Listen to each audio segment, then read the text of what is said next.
While you were in New York, before you, I guess, discovered and started leveraging the internet with that website, which I think your first website was resignation.com, what were you doing in New York? What was your job?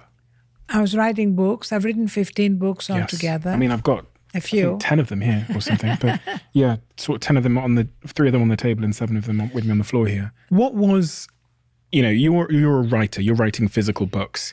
And at the time, I think you're 55 years old? Yes. And the internet is this fairly kind of new thing that's starting to take off.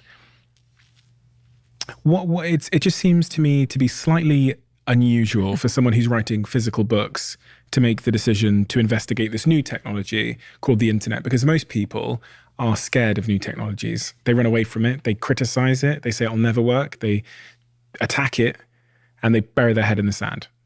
But for some reason you leaned in.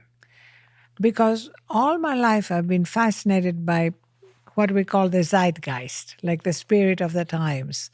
And I could see that everything was moving online and that conversations were moving online.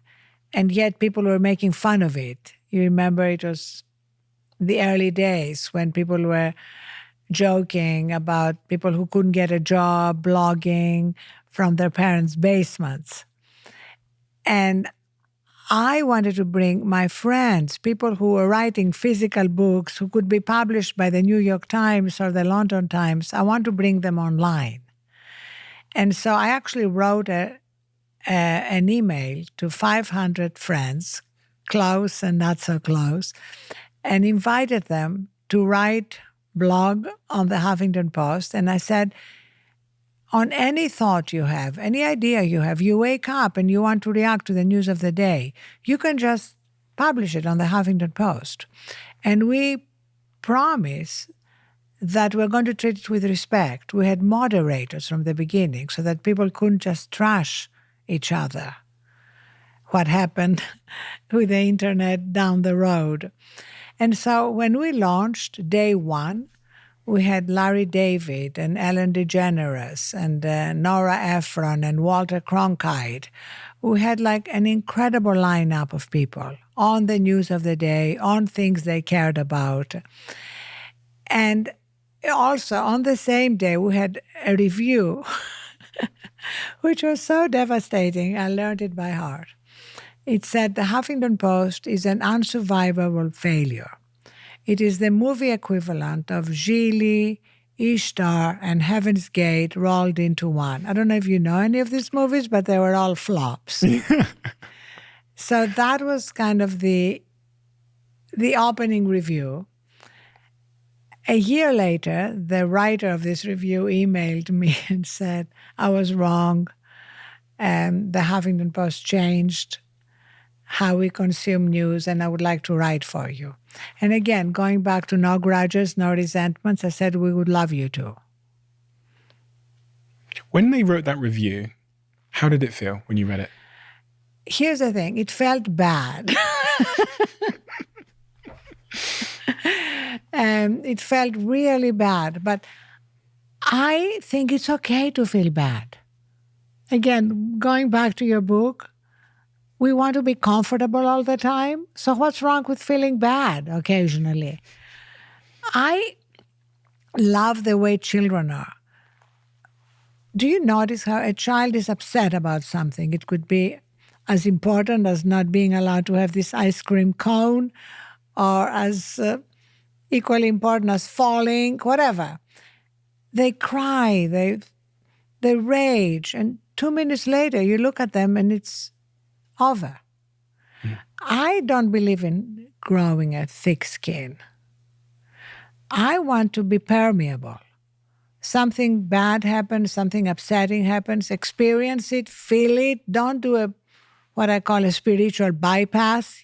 People who consider themselves spiritual, as I do, often like act as though nothing is bothering them. And that's not true. That's not human. So experiencing it, feeling it, and moving on. Roger Federer gave a commencement speech recently. I don't know if you saw it, which was amazing. I saw it on your LinkedIn. Yeah, because he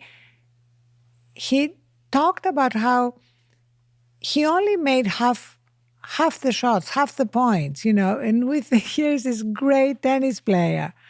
And you're not going to get them all right. He said the most important thing is to be 100% focused on the point and then the next point, not to carry it with you. It was so powerful that I actually saved it. Yes, it's really powerful. It's really powerful when it comes from a master, somebody who's so incredibly successful at his game. It was shocking to me because he says he won 80% of the matches he played in tennis, but only 54% of the points. And I found that really, really interesting. My brain almost like struggled with the numbers there. You're winning 80% of the matches, but you're only winning 54% of the points, which means you're basically still winning half of the points. But you win the match. But you win the match because now that's mindset. But you win the match because you don't carry the points you missed with you to the next point you are playing. And a lot of the best athletes, we have a lot of athletes who are investors in Thrive, because I believe athletes are a great role model for what we are teaching, which is that recovery is part of peak performance. And like Andre Iguodala, who is an investor, he talks about the same thing that Roger Federer talks about. It's very important when he makes a mistake, when he misses something, not to ruminate about it. Because when you ruminate about it, then you are not fully present for the next opportunity. So you're more likely to miss it. Huffington Post, was that your first big foray into business? Yes. I think this is one of the things that, from speaking to a lot of people in my life that they find exceptionally inspiring about you was typically, and this is being very intentionally stereotypical, people that build tech companies, which is what you did. Do it in their 20s. And they're men. They're young men in their 20s, typically, especially at that time.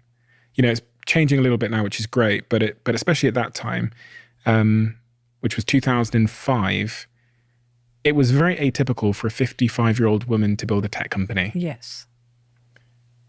Did you feel that resistance at all? I didn't actually. I think what happened is that we made it work. We showed it worked very quickly, despite that bad review. And we kept experimenting. I think the mistake often is you build something successful and you stay there, and we never stayed there.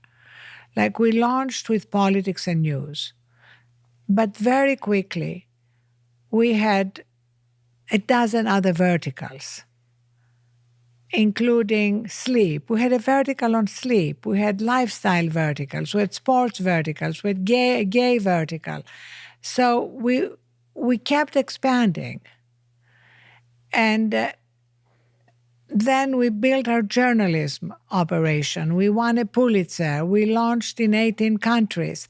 So it was a constant expansion. And what happened is that, again, the Clay Christensen book, The Innovator's Dilemma? Yeah, it's one of my favorite books. It's amazing. So, if the New York Times had done then what it's doing now so successfully, having a great digital presence, there would have been no room for the Huffington Post. So basically, that's the innovator's dilemma. Super successful incumbents miss the moment because they're super successful incumbents. Yeah.